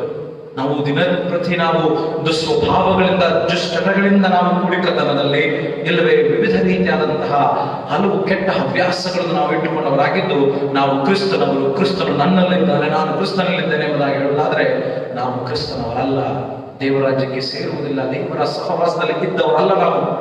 ನಾವು ಒಬ್ಬರ ಮೇಲೊಬ್ಬರು ಜಗಳವನ್ನು, ಒಬ್ಬರ ಮೇಲೊಬ್ಬರು ಮನಸ್ತಾಪಗಳನ್ನು, ಒಬ್ಬರ ಮೇಲೊಬ್ಬರು ನಾವು ಸಿಟ್ಟು, ಕಕ್ಷಭೇದವನ್ನು, ಭೇದ ಭಾವಗಳನ್ನು, ಇಲ್ಲವೇ ಜಗಳಗಳನ್ನು ಮಾಡುವಂಥವ್ರು ನಾವಾಗಿದ್ರೆ ನಾವು ಕ್ರಿಸ್ತನಲ್ಲಿದ್ದೇವೆ ಎಂಬುದಾಗಿ ಹೇಳಿದ್ರೆ ನಾವು ಕ್ರಿಸ್ತನವರಲ್ಲ ಪ್ರಿಯರೇ. ನಾವು ಸೈತಾನನವರು, ಸೈತಾನನ ಅಧೀನದಲ್ಲಿ ಸೈತಾನನಿಗೆ ಸಂಬಂಧಪಟ್ಟವರು ನಾವಾಗಿರುತ್ತೇವೆ. ಆದರೆ ಕ್ರಿಸ್ತನಲ್ಲಿರುವವರು, ಕ್ರಿಸ್ತನು ಈ ಹಲೋಕವನ್ನು ತ್ಯಜಿಸಿ ಹೋದರೂ ಸತ್ಯದ ಆತ್ಮನನ್ನು, ಪರಿಶುದ್ಧ ಆತ್ಮನನ್ನು ನಮಗೋಸ್ಕರ ಕಳಿಸಿಕೊಟ್ಟಿದ್ದಾನೆ. ಆ ಪರಿಶುದ್ಧಾತ್ಮ, ಸತ್ಯದ ಆತ್ಮ ನಮ್ಮನ್ನು ನಡೆಸುವಂತವರಾಗಿರುತ್ತದೆ. ಆ ಸತ್ಯದ ಆತ್ಮ ನಮ್ಮನ್ನು ಹೇಗೆ ನಡೆಸ್ತಾನೆ? 22ನೇ ವಚನದಲ್ಲಿ ಹೇಳ್ತಾರೆ ಪ್ರೇರೆ, ದೇವರಾತ್ಮನಿಂದ ಉಂಟಾಗುವಂತ, ದೇವರಾತ್ಮನ ಪ್ರೇರಣೆಯಿಂದ ಬದುಕುವಂತಹ, ದೇವರಾತ್ಮನಿಂದ ಆರಾಧಿಸುವಂತಹ, ದೇವರಾತ್ಮನಿಂದ ತಮ್ಮ ಬದುಕನ್ನು, ಬಾಳನ್ನು ಮುನ್ನಡೆಸುತ್ತಾ ಇರುವವರು ಯಾವಾಗಲೂ ಪ್ರೀತಿಸುವವರಾಗಿರ್ತಾರೆ. ನೋಡ್ರಿ, ದೇವರಾತ್ಮನಿಂದ ಉಂಟಾಗುವ ಫಲವೇನೆಂದರೆ ಪ್ರೀತಿ, ಸಂತೋಷ, ಸಮಾಧಾನ, ದೀರ್ಘಶಾಂತಿ, ದಯೆ, ಉಪಕಾರ, ನಂಬಿಕೆ, ಸಾಧುತ್ವ, ಶಮನಮೆ ಇಂಥವುಗಳೇ ಎಂಬುದಾಗಿರ್ತದೆ. ನಾವು ಕ್ರಿಸ್ತನಲ್ಲಿರುವುದಾದರೆ ಪರಸ್ಪರ ಒಬ್ಬರನ್ನೊಬ್ಬರು, ನಮ್ಮ ನೆರೆಯವರನ್ನು, ನಮ್ಮ ಕುಟುಂಬದವರನ್ನು, ನಮ್ಮ ಇತರ ವಿಶ್ವಾಸಿಗಳನ್ನು, ಇತರ ಧರ್ಮೀಯರನ್ನು ನಾವು ಪ್ರೀತಿಸ್ತೇವೆ, ಮಮತೆಯಿಂದ ಕಾಣ್ತೇವೆ, ವಾತ್ಸಲ್ಯವನ್ನು ತೋರಿಸ್ತೇವೆ, ಸಂತೋಷವಾಗಿ ನಾವು ಒಬ್ಬರ ಸಂಗಡ ಒಬ್ಬರು ನಾವಿರ್ತೇವೆ. ಅಸಮಾಧಾನವಿರುವುದಿಲ್ಲ ನಮ್ಮ ಮಧ್ಯದಲ್ಲಿ, ಅಶಾಂತಿ ಇರುವುದಿಲ್ಲ, ಹೊಟ್ಟೆ ಕಿಚ್ಚಿಕೊಳ್ಳುವುದಿಲ್ಲ, ಯಾವುದೇ ರೀತಿಯಾದಂತಹ ಕೆಟ್ಟ ಸ್ವಭಾವಗಳಿಂದ ಇರುವುದಿಲ್ಲ. ಅವರ ಸಂತೋಷವನ್ನು ನಾವು ಹಾಳು ಮಾಡುವುದಿಲ್ಲ. ನಮ್ಮ ಸಂತೋಷದಲ್ಲಿಯೂ ಅವರ ಸಂತೋಷದಲ್ಲಿ ನಾವು ಭಾಗಿಯಾಗಿರುತ್ತೇವೆ. ಇತರರ ಸಂತೋಷವನ್ನು ಸಹ ಹೆಚ್ಚಾಗಿಸುವಂತ ಪ್ರಯತ್ನ ಮಾಡುತ್ತೇವೆ, ಸಮಾಧಾನ ಪಡಿಸುವಂತವರಾಗಿರ್ತೇವೆ. ನಾವು ದೀರ್ಘ ಶಾಂತಿ ಬಿದ್ದು ಅನೇಕ ತಪ್ಪು ಅನೇಕ ವಿಧವಾದಂತಹ ಮನಸ್ತಾಪಗಳನ್ನು ನಾವು ಸಹಿಸಿಕೊಳ್ಳುವರಾಗಿರ್ತೇವೆ. ಇದು ನಮ್ಮಲ್ಲಿರುವಂತಹ ಪವಿತ್ರಾತ್ಮನಿಂದ ಉಂಟಾಗುವಂತಹ ಉತ್ತೇಜನ. ನಾವು ಇತರರನ್ನು ಕಂಡು ದಯೆಯಿಂದ, ಕರುಣೆಯಿಂದ, ಮಮತೆಯಿಂದ ನಾವು ಅವರನ್ನು ಉಪಚರಿಸುವಂತವರಾಗಿರ್ತೇವೆ. ಉಪಕಾರದ ಮನೋಭಾವ ಇರ್ತದೆ. ನಮಗೆ ಅಪಕಾರ ಮಾಡಿದಾಗಿಯೂ ಉಪಕಾರ ಮಾಡುವಂತಹ ಮನೋಭಾವನೆ ಕ್ರಿಸ್ತನಲ್ಲಿರುವಂತಹ ವ್ಯಕ್ತಿಗಳಿಗೆ, ಕ್ರಿಸ್ತನ ಮೂಲಕವಾಗಿ ಬದುಕುವಂತವರಿಗೆ ಆ ಪವಿತ್ರಾತ್ಮನ ಸಹಾಯದಿಂದ, ಪವಿತ್ರಾತ್ಮನ ಪ್ರೇರಣೆಯಿಂದ ಬದುಕುವಂತವರಾಗಿರ್ತೇವೆ. ಕ್ರಿಸ್ತನಲ್ಲಿ ನಾವು ಯಾವಾಗಲೂ ನಂಬಿಕೆ ಇಡುತ್ತೇವೆ. ನಮ್ಮ ಜ್ಞಾನ, ನಮ್ಮ ವಿವೇಕ, ನಮ್ಮ ತಿಳುವಳಿಕೆ, ನಮ್ಮ ಬಲ, ನಮ್ಮ ಶಕ್ತಿ ಸಾಮರ್ಥ್ಯದಿಂದ ನಾವು ಬದುಕುವಂತವ್ರು ನಾವಾಗಿರುವುದಿಲ್ಲ. ಕ್ರಿಸ್ತನಲ್ಲಿ ಯಾವಾಗಲೂ ನಂಬಿಕೆ ಇಟ್ಟವರಾಗಿ ನಾವು ಅಂತಹ ವಿಶ್ವಾಸದಲ್ಲಿ ನಾವು ತೊಡಗಿಸಿಕೊಳ್ಳಲಾಗಿರ್ತೇವೆ. ಸಾಧುತ್ವ, ಶಮೆದಮೆ ಇಂಥವುಗಳು ಇದು ನಮ್ಮ ಕ್ರಿಸ್ತನಲ್ಲಿರುವಂತಹ ಜೀವಿತ, ಕ್ರಿಸ್ತನ ಮೂಲಕವಾಗಿ ನಡೆಸಲ್ಪಡುವಂತಹ ಬದುಕು ಆಗಿರ್ತದೆ ಪ್ರಿಯರೇ. ಫಿಲಿಪ್ಪಿ 3:8 ಹೇಳ್ತಾರೆ, ಫಿಲಿಪ್ಪಿ 3:8 ಪೌಲನು ಹೇಳ್ತಾನೆ, ನನ್ನ ಕರ್ತನಾದ ಕ್ರಿಸ್ತನನ್ನು ಅರಿಯುವುದೇ ಅತಿ ಶ್ರೇಷ್ಠವಾದದೆಂದು ತಿಳಿದು ನಾನು ಎಲ್ಲವನ್ನೂ ನಷ್ಟವೆಂದೆಣಿಸ್ತೇನೆ ಎಂಬುದಾಗಿ. ಮಾತ್ರವಲ್ಲದೆ ಆತನ ನಿಮಿತ್ತ ನಾನು ಎಲ್ಲವನ್ನು ಕಳ್ಕೊಂಡು ಅದನ್ನು ಕಸವೆಂದೆಣಿಸ್ತೇನೆ ಎಂಬುದಾಗಿ. ಹಾಗಾದ್ರೆ ಪ್ರೀತಿಯಿಂದ ಬದುಕುವಂಥದ್ದು ಶ್ರೇಷ್ಠವಾದಂತಹ ಜೀವಿತ. ಸಂತೋಷ, ಸಮಾಧಾನ, ನಂಬಿಕೆ, ಸಾಧುತ್ವ, ಶಮೆದಮೆ, ಉಪಕಾರ, ಇವು ದಯೆ, ಇವುಗಳು ನಾವು ಬದುಕಬೇಕಾದಂತಹ ಶ್ರೇಷ್ಠವಾದ ಜೀವನ. ಇದು ಶ್ರೇಷ್ಠವಾದಂತಹ ಗುಣಗಳು, ಶ್ರೇಷ್ಠವಾದಂತಹ ಸಂಗತಿಗಳು. ಕ್ರಿಸ್ತನಲ್ಲಿ ಇರುವವರು, ಕ್ರಿಸ್ತನನ್ನು ಕಂಡುಕೊಂಡವರು, ಕ್ರಿಸ್ತನನ್ನು ಅಂಗೀಕರಿಸಿಕೊಂಡವರು, ಕ್ರಿಸ್ತನ ಮೂಲಕವಾಗಿ ತಮ್ಮ ಬದುಕನ್ನು ಕ್ರಿಸ್ತನಲ್ಲಿದ್ದುಕೊಂಡು ತಮ್ಮ ಜೀವಿತವನ್ನು ಸಾಗಿಸ್ತಾ ಇರುವಂತಹ ವ್ಯಕ್ತಿಗಳು, ವಿಶ್ವಾಸಗಳು ಬದುಕುವಂತ ರೀತಿ ನೀತಿ ಇವುಗಳಾಗಿರ್ತವೆ. ಆದರೆ ನಾವು ಅನೇಕ ವಿಧವಾದಂತಹ ಕೆಟ್ಟತನದಿಂದ, ಕೆಟ್ಟ ಮಾತುಗಳಿಂದ, ಕೆಟ್ಟ ನಡತೆಗಳಿಂದ, ಕೆಟ್ಟ ಸ್ವಭಾವಗಳಿಂದ, ದುಶ್ಚಟಗಳಿಂದಲೂ ನಾವು ಬದುಕುತ್ತಾ ಇರುವುದಾದರೆ ಅವೆಲ್ಲದರ ಸಲುವಾಗಿ ನಾವು ಇದ್ದುಕೊಂಡು ಅದರಲ್ಲೇ ನಾವು ಮುಳುಗಿ ಹೋಗಿ ನಾನು ಕ್ರಿಸ್ತನವನು, ನಾನು ಕ್ರಿಸ್ತನವಳು ಎಂಬುದಾಗಿ ಹೇಳಿದರೆ ನಾವು ಕ್ರಿಸ್ತನವರಲ್ಲ. ನಾವು ಕ್ರಿಸ್ತನ ಮೂಲಕವಾಗಿ ಬದುಕುತ್ತಾ ಇರುವವರಲ್ಲ. ಇಹಲೋಕವನ್ನು ನಾವು ಶ್ರೇಷ್ಠವೆಂದೆಣಿಸ್ತೇವೆ, ಪರಲೋಕದಲ್ಲಿರುವಂತಹ ಯೇಸುವನ್ನು ನಾವು ತ್ಯಜಿಸ್ತೇವೆ. ಹಾಗಾದರೆ ನಾವು ಬದುಕಿನಲ್ಲಿ ಕ್ರಿಸ್ತನನ್ನು ಅರಿತವರು, ಕ್ರಿಸ್ತನಲ್ಲಿ ಇರುವವರು ಎಂಬುದಾಗಿ ಹೇಳುವುದಾದರೆ ಕ್ರಿಸ್ತನಂತ ಗುಣಗಳು, ಕ್ರಿಸ್ತನಂತ ಸ್ವಭಾವಗಳು ನಮ್ಮಲ್ಲಿ ತೋರಿ ಬರಬೇಕು. ಸಹಾಯದ ಮನೋಭಾವ, ದಯೆ ತೋರಿಸುವಂತಹ, ಪ್ರೀತಿಸುವಂತಹ, ಸಂತೋಷ ಪಡುವಂತಹ, ಸಂತಸವನ್ನು ನೀಡುವಂತಹ, ಸಮಾಧಾನವನ್ನು ನೀಡುವಂತಹ, ಸಮಾಧಾನ ಪಡಿಸುವಂತಹ ಮಕ್ಕಳು ನಾವಾಗಿರಬೇಕು. ಪವಿತ್ರಾತ್ಮನಿಂದ ಉತ್ತೇಜನವನ್ನು, ಪವಿತ್ರಾತ್ಮನಿಂದ ಪ್ರೇರೇಪಣೆಯನ್ನು ಹೊಂದಿದವರಾಗಿ ಅಂತಹ ರೀತಿ ನೀತಿಗಳಿಂದ, ಸ್ವಭಾವಗಳಿಂದ, ಗುಣಲಕ್ಷಣಗಳಿಂದ ಇರಬೇಕೆ ವಿನಃ ನಮ್ಮ ಪರಸ್ಪರ, ನಮ್ಮ ಕುಟುಂಬದವರ ಸಂಗಡ, ನಮ್ಮ ನೆರೆಯವರ ಸಂಗಡ, ನಮ್ಮ ಸಹಮಾನವರ ಸಂಗಡ ನಾವು ಯಾವಾಗಲೂ ಮನಸ್ತಾಪಗಳಿಂದ, ಜಗಳಗಳಿಂದ, ಇಲ್ಲವೇ ಕೆಟ್ಟದನ್ನು ಬಯಸುವಂತ, ಕೇಡನ್ನೇ ಮಾಡುವಂತಹ ಸಂಗತಿಗಳಿಂದ, ಯಾವಾಗಲೂ ನಾವು ಹೊಟ್ಟೆ ಕಿಚ್ಚಿನಿಂದ, ಜಗಳಗಳಿಂದ, ಇಂತಹ ವ್ಯಕ್ತಿತ್ವಗಳಿಂದ ನಾವು ಬದುಕಬಾರದು. ಇಲ್ಲವೇ ಕುಡಿಕತನದಿಂದ ಮತ್ತೊಬ್ಬರನ್ನು ಹೊಲಸು ಮಾತುಗಳಿಂದ ಬೈಯುವಂತಹ, ಇಲ್ಲವೇ ಕೇಡನ್ನೇ ಕಲ್ಪಿಸಿ ಇತರರ ಬೀಳುವಿಕೆಯಲ್ಲಿ ನಾವು ಏಳುವಂತಹ, ನಮ್ಮ ಅಧಿಕಾರ ಸ್ಥಾನಮಾನದ ದರ್ಪದಿಂದ, ಹಣದ ಭ್ರಮೆಯಿಂದ, ಹಣದ ಭ್ರಾಂತಿಯಿಂದ, ಆಸ್ತಿ ಅಂತಸ್ತಿನ ವ್ಯಾಮೋಹದಿಂದ, ಇಲ್ಲವೇ ಅದರ ಒಂದು ಜಂಜಾಟದಲ್ಲಿ, ಹೋರಾಟದಲ್ಲಿ ನಾವು ಒಬ್ಬರಿಗೊಬ್ಬರು ನಾವು ಜಗಳಗಳನ್ನು, ಮನಸ್ತಾಪಗಳನ್ನು ಇಟ್ಟುಕೊಂಡು ಹೋಗಲಾದರೆ ನಾವು ಕ್ರಿಸ್ತನಲ್ಲಿ ಇರುವವರಲ್ಲ. ಕ್ರಿಸ್ತನಲ್ಲಿ ಇರುವವರು ಯಾವತ್ತೂ ಇತರರ ಸಂತೋಷಕ್ಕಾಗಿ ಇಷ್ಟಪಡುವವರಾಗಿರ್ತಾರೆ, ಇತರರನ್ನು ಸಮಾಧಾನ ಪಡಿಸುವಂತ ನಿಟ್ಟಿನಲ್ಲಿರ್ತಾರೆ, ಇತರರ ಮೇಲೆ ಪ್ರೀತಿಯನ್ನು ಇಟ್ಟುಕೊಂಡು ದೇವರ ಮೇಲಿನ ನಂಬಿಕೆಯಲ್ಲಿರ್ತಾರೆ ವಿನಃ ತಮ್ಮ ಭುಜಬಲದಲ್ಲಿ, ತಮ್ಮ ಜ್ಞಾನದಲ್ಲಿ, ತಿಳುವಳಿಕೆಯಲ್ಲಿರುವುದಿಲ್ಲ. ದೇವರ ಶಕ್ತಿಯಲ್ಲಿ, ದೇವರ ಜ್ಞಾನದಲ್ಲಿ ಅವರು ಆತುಕೊಂಡವರಾಗಿರುತ್ತಾರೆ. ಕ್ರಿಸ್ತನಲ್ಲಿದ್ದೇವೆ ಎನ್ನುವಂತಹ ಕ್ರಿಸ್ತನ ಶಕ್ತಿಯನ್ನು ಪ್ರಚುರಪಡಿಸುವಂತಹ, ಕ್ರಿಸ್ತನ ಬಲವನ್ನು ತೋರ್ಪಡಿಸುವಂತಹ ವ್ಯಕ್ತಿಗಳಾಗಿರ್ತಾರೆ. ತಮ್ಮ ಬಲ, ತಮ್ಮ ಜ್ಞಾನ ಎನ್ನುವಂತಹ ಹೆಚ್ಚಳಿಕೆಯಲ್ಲಿ ಬದುಕುವಂತವರು ಆಗಿರುವುದಿಲ್ಲ ಪ್ರೇರೆ. ಹಾಗಾದ್ರೆ ನಾವು ಕ್ರಿಸ್ತನಲ್ಲಿದ್ದೇವೆ ಎನ್ನುವಂಥದ್ರ ಆ ಕಾರ್ಯರೂಪದ ಜೀವಿತ, ನಾವು ಕ್ರಿಸ್ತನ ಮೂಲಕವಾಗಿ ನಾನು ಕ್ರಿಸ್ತನವನು, ನಾನು ಕ್ರಿಸ್ತನವಳು, ನಾವೆಲ್ಲರೂ ನಮ್ಮ ಸಮುದಾಯ ಕ್ರಿಸ್ತನವರು ಎನ್ನುವಂಥದ್ದರ ತೋರುವಿಕೆ ಅದು ಕೇವಲ ಮಾತಿನ ಮೂಲಕವಲ್ಲ, ಕಾರ್ಯರೂಪದಲ್ಲಿ ಪ್ರೀತಿ, ನಂಬಿಕೆ, ಸಾಧುತ್ವ, ಶಮೆದಮೆ, ದಯೆ, ಉಪಕಾರ, ಸಂತೋಷ, ಸಮಾಧಾನ ಇವುಗಳ ಪ್ರಚುರಪಡಿಸುವಂತಹ, ಇವುಗಳಲ್ಲೇ ತಲ್ಲೀನರಾಗಿರುವಂತಹ ಆತ್ಮಪ್ರೇರಿತವಾದಂತಹ, ಆತ್ಮ ಸಂಬಂಧವಾದಂತಹ ಮಾತುಗಳಿಂದ, ಕ್ರಿಯೆಗಳಿಂದ, ಸ್ವಭಾವಗಳಿಂದ ಯಾರ್ಯಾರು ಬದುಕುತ್ತಾರೋ ಅವರು ನಿಜವಾಗಿ ಕ್ರಿಸ್ತನನ್ನು ಅರಿತರು, ಅವರು ನಿಜವಾಗಿ ಕ್ರಿಸ್ತನ ಮೂಲಕವಾಗಿ ಬದುಕುತ್ತಾ ಇರುವವರು, ಅವರು ನಿಜವಾಗಿ ಕ್ರಿಸ್ತನ ಶ್ರೇಷ್ಠತೆಯನ್ನು ಪಡಕೊಂಡವರು, ಕ್ರಿಸ್ತನ ಶ್ರೇಷ್ಠತೆಯಲ್ಲಿ ನೆಲೆಗೊಂಡವರು ಆಗಿದ್ದುಕೊಂಡು ಜೀವಕ್ಕೆ ಪಾತ್ರರಾಗುತ್ತಾರೆ. ನಿತ್ಯ ಜೀವದ ಮಧ್ಯಸ್ಥಿಕೆಯನ್ನು ತೊಡಗಿಸಿಕೊಂಡು ದೇವರು ಅನುಗ್ರಹಿಸುವಂತಹ, ದೇವರು ಕೊಡುವಂತಹ ಜೀವವೆಂಬ ಜಯಮಾಲೆಯನ್ನು ಹೊಂದುವುದಕ್ಕೆ ಸಾಧ್ಯವಾಗುತ್ತದೆ. ಇಲ್ಲದಿದ್ದರೆ ಪ್ರಿಯರೇ, ನಾವು ಕ್ರಿಸ್ತನ ಅಧೀನದಲ್ಲಿ ಇರದೆ ಸೈತಾನನ ಅಧೀನದಲ್ಲಿ ಕ್ರಿಸ್ತನ ದಾಸತ್ವದಲ್ಲಿ ಇರದೆ ನಾವು ಸೈತಾನನ ದಾಸತ್ವದಲ್ಲಿ ಇದ್ದುಕೊಂಡು ಪಾಪ ಕೃತ್ಯಗಳಿಂದ, ಪಾಪಮಯವಾದಂತಹ ಅನೇಕ ಕಷ್ಟಗಳಿಂದ, ಅನೇಕ ಸಮಸ್ಯೆಗಳಿಂದ ತುಂಬಿಕೊಂಡವರಾಗಿ ಅನೇಕ ವಿಧವಾದಂತಹ ಪಾಪಮಯವಾದಂತಹ ಜೀವಿತದಿಂದ ನಾವು ಕ್ರಿಸ್ತನನ್ನು ತ್ಯಜಿಸ್ತೇವೆ, ಕ್ರಿಸ್ತನನ್ನು ದೂರವಿಡುತ್ತೇವೆ. ಕ್ರಿಸ್ತನಲ್ಲಿ ಇದ್ದೇವೆ ಎನ್ನುವಂತಹ ಮಾತನ್ನು ಬಿಟ್ಟು ಕ್ರಿಸ್ತನಲ್ಲಿ ಇದ್ದೇವೆ ಎನ್ನುವಂತಹ ಕಾರ್ಯವನ್ನು ತೋರ್ಪಡಿಸುವಂತಹ ಅನೇಕ ವಿಷಯಗಳು ಇಂದು ನಮಗೆ ಅಗತ್ಯವಿದೆ ಪ್ರೇಮ. ನಾವು ಪರಸ್ಪರ ಒಬ್ಬರ ಮೇಲೊಬ್ಬರು ದೂರುಗಳನ್ನು ಹೇಳುವಂತಹ, ಇಲ್ಲವೇ ಚಾಡಿ ಹೇಳುವಂತಹ, ಇಲ್ಲವೇ ದ್ವೇಷ ಮಾಡುವಂತಹ, ಅಸೂಯೆ ಪಟ್ಟುಕೊಳ್ಳುವಂತಹ, ಹೊಟ್ಟೆ ಕಿಚ್ಚು ಪಟ್ಟುಕೊಳ್ಳುವಂತಹ, ಇಲ್ಲವೇ ಒಬ್ಬರ ಏಳಿಗೆಯನ್ನು ಸಹಿಸದಂತಹ, ಇಲ್ಲವೇ ನಮ್ಮ ದುಸ್ವಭಾವಗಳು, ನಮ್ಮ ದುರಾಲೋಚನೆಗಳು, ಕೇಡು ಕಲ್ಪಿಸುವಂತಹ ಮನಸ್ತಾಪಗಳು, ಇಲ್ಲವೇ ಒಬ್ಬರ ಮೇಲೊಬ್ಬರು ದೂರುಗಳನ್ನು, ಇಲ್ಲವೇ ಜಗಳಗಳನ್ನು ಆಡುವಂತಹ, ಇಲ್ಲವೇ ನಾವು ಅಧಿಕಾರ ಸ್ಥಾನಮಾನದಿಂದ ಮತ್ತೊಬ್ಬರ ಮೇಲೆ ದೌರ್ಜನ್ಯ, ದರ್ಪ, ಹಿಂಸೆ, ಸಂಕಟಗಳನ್ನು, ಇಲ್ಲವೇ ಗರ್ವ, ಅಹಂಕಾರ, ಜನ್ಮದಿಂದ ಬದುಕುವಂತಹ ಈ ಎಲ್ಲ ಸಂಗತಿಗಳು ನಮ್ಮಿಂದ ತೊಲಗಿ ಹೋದರೆ ನಿಜವಾಗಿ ಯೇಸು ಕ್ರಿಸ್ತನು ನಮ್ಮ ಒಳಗೆ ನಾವು ಬರಮಾಡಿಕೊಂಡರೆ, ಯೇಸು ಕ್ರಿಸ್ತನು ನಮ್ಮೊಳಗೆ ವಾಸ ಮಾಡಿ ಆತ್ಮನ ಕಾರ್ಯಗಳು ನಮ್ಮಿಂದ ಆಲೋಚಿಸುವಂಥದ್ದು, ಹೊರಬರುವಂಥದ್ದು, ಆ ಆತ್ಮನ ಎಲ್ಲ ಫಲಗಳ ಮೂಲಕವಾಗಿ ನಾವು ಇತರರಿಗೆ ಆ ಆತ್ಮನ ಫಲಗಳ ಪರಿಮಳವನ್ನು ಬೀರುವಂತಹ ವ್ಯಕ್ತಿತ್ವ, ಸ್ವಭಾವ ನಮ್ಮಲ್ಲಿ ಆಗಿರುತ್ತದೆ. ಅಂತಹ ನಿಟ್ಟಿನಲ್ಲಿ ಬದುಕುತ್ತಾ ಇದ್ದರೆ ಆ ಜೀವಿತವನ್ನು ಕಂಡಂತ ಇತರ ವಿಶ್ವಾಸಿಗಳು, ಇತರ ಧರ್ಮೀಯರು, ನಮ್ಮ ಸಹೋದರ ಸಹೋದರರು ನಮ್ಮನ್ನು ಕಂಡು ಕ್ರಿಸ್ತನಲ್ಲಿರುವವರು ಹೀಗೆ ಬದುಕುತ್ತಾರೆ, ಕ್ರಿಸ್ತನಲ್ಲಿ ಇರುವಂತಹ ಇವರಿಗೆ ದೇವರ ಆಶೀರ್ವಾದವಿದೆ ಎಂಬುದಾಗಿ ನಂಬಿ ದೇವರ ನಾಮವನ್ನು ಕೊಂಡಾಡ್ತಾರೆ, ದೇವರನ್ನು ಅವರು ಮಹಿಮೆ ಪಡಿಸ್ತಾರೆ, ದೇವರನ್ನು ಸ್ತುತಿಸ್ತಾರೆ. ನಾವು ಕ್ರಿಸ್ತನಲ್ಲಿದ್ದೇವೆ ಎಂಬುದನ್ನು ಅರ್ಥ ಮಾಡಿಕೊಂಡಿದ್ದೇವೆ, ಕ್ರಿಸ್ತನಲ್ಲಿದ್ದೇವೆ ಎನ್ನುವಂತಹ ಜೀವಿತವನ್ನು ಸರಿಯಾದ ರೀತಿಯಲ್ಲಿ ನಾವು ತೋರ್ಪಡಿಸುವುದು ಉತ್ತಮ.